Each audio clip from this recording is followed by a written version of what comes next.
Hello, চলে এসেছি আর একটা নতুন ভিডিও নিয়ে। এই যে আমার কৃষ্ণ বেটা এখন খেলা করছে, আর ও তো এখন দুষ্টুমি করার খুব মুডে আছে। কিন্তু ওর সাথে তো দুষ্টুমি করার কেউ নেই।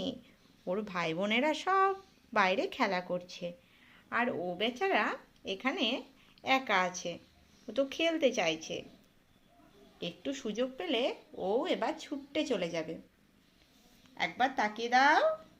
বাবা বাবা, কৃষ্ণ বেটা, কৃষ্ণ বেটা, একবার তাকাও। তাকাতে হয় বাবা, তাকাও। এই যে তাকাবে না বলে চোখ বন্ধ করে দিয়েছে। সব কথা ওরা বুঝতে পারে। এরকম কাদের কাদের বাড়িতে বেড়াল আছে অবশ্যই কমেন্টে আমাকে জানাবেন। আর আমার মতো বেড়ালের সাথে খেলতে কে কে ভালোবাসো অবশ্যই জানিও। টাটা।